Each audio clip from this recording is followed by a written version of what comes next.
Kira.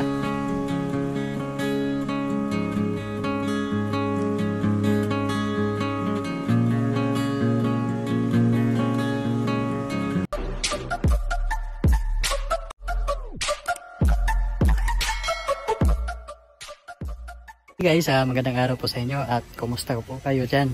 Sana nasa mabuti kayong kalagayan. Ayan, shoutout nga pala sa mga driver e-bike ya. Ayan, for today's vlog guys ay mag-upgrade tayo ng e-bike, yung bagong e-bike guys sa aking tiyo. Ayan, i-upgrade natin guys. Ipaangat natin ng kunti at ang ginagamit po natin na guys, materialis ay yan, ito po guys, stainless ang ginagamit natin para mas maganda tingnan.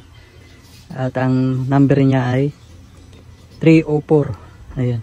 At ang kapal niya guys ay 1.2. Ayan. At nabibili ito guys sa Ampol.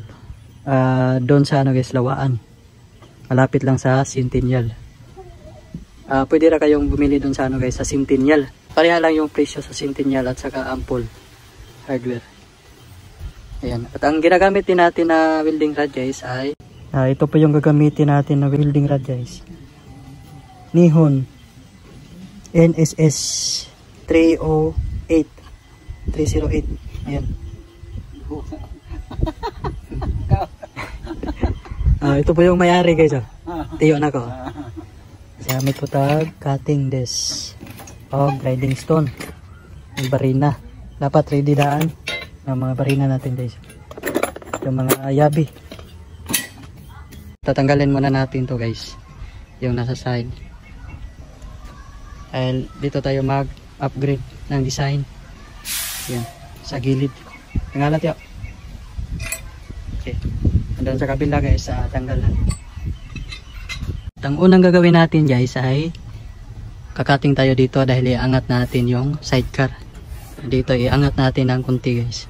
Dahil sobrang baba talaga yung flooring. Kaya cutting tayo dito guys. At saka dito.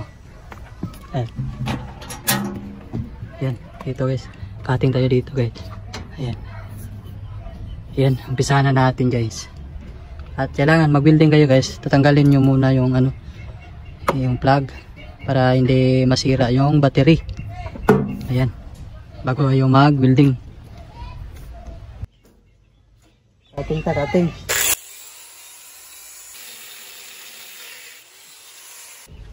Tanggalin muna natin tong guys, upuan para hindi masunog ba.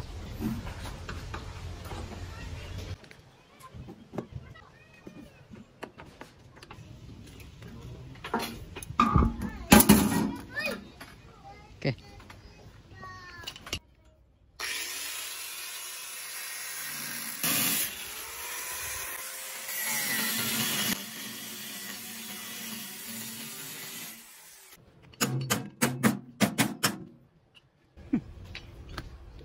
Yan, tapos sabot tayong mag-cutting guys. Iangat na natin.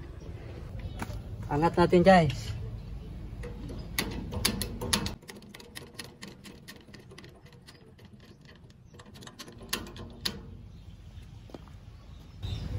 Kaya tiyo. Maarma si mukha naman. Ha? Sakto na. Sakto ra? Sakto ra ko no guys. Ayan guys, lagyan na ho natin na flat bar. Dito tayo maglalagay guys. Yan.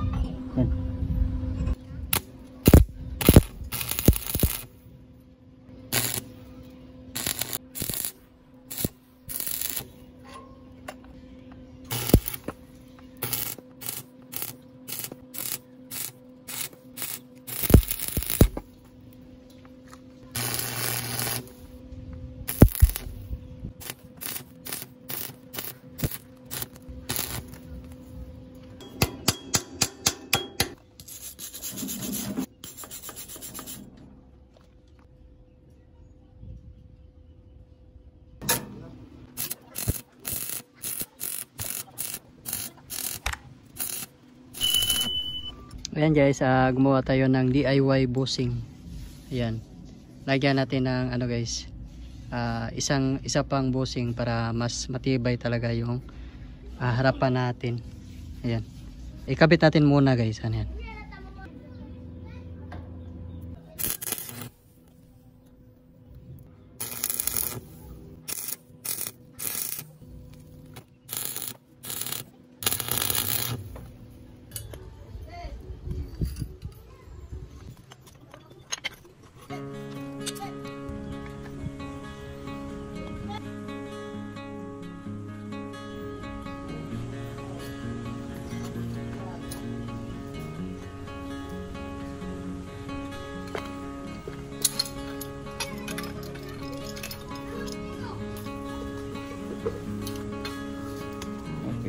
Yan, lagay na tayo ng ano guys, isang bracket pa patungo sa isang busing. Ayan, para mas matibay talaga yung sidecar natin. Yan, i-welding na natin guys.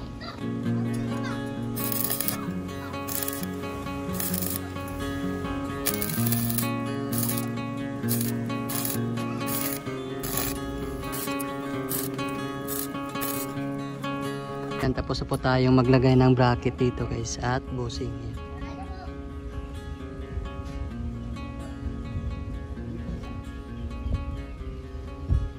Dito na naman tayo maglagay sa gilid ng design. Yan, umpisa na natin maglagay ng design sa gilid guys.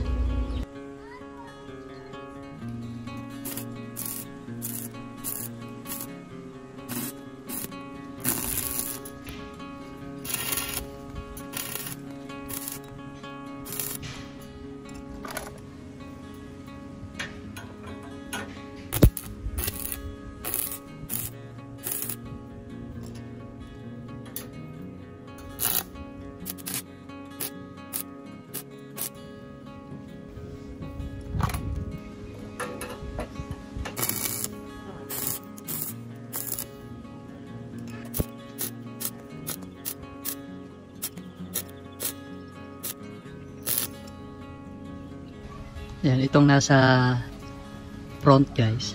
Yan. Kukunin natin yan at saka palitan natin ng stainless. Pero ito po yung forma ng ano guys, di natin ibahin. Sundin natin itong ano guys, design. Yan. Tatanggalin natin guys. Dahil gusto sa may-ari guys, stainless ang nakalagay dyan at may upuan, kaya ano, gagawin natin kahit mahirap. Hindi naman tayo eksperto dito guys, dahil yung kadalasan sa trabaho ko ay sa bahay, sa gutter o sandayong, trusses, bubong, gate, kaya tinatry lang natin guys nag-design ng e-bike. Hindi naman tayo eksperto dito.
Ganito no?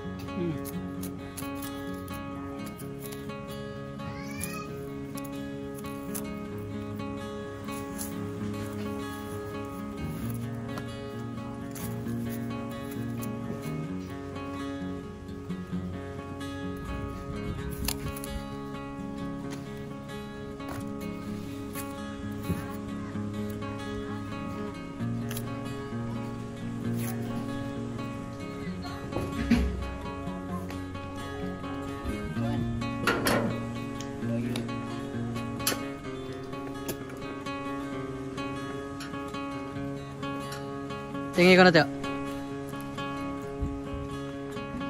Yeah. Ah. Oh.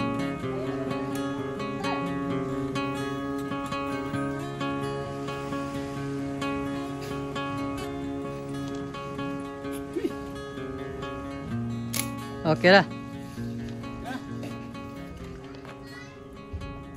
Okay na tayo. Yo, bakit tubig? Ang sa may mo masabi? Ha? Okay ra.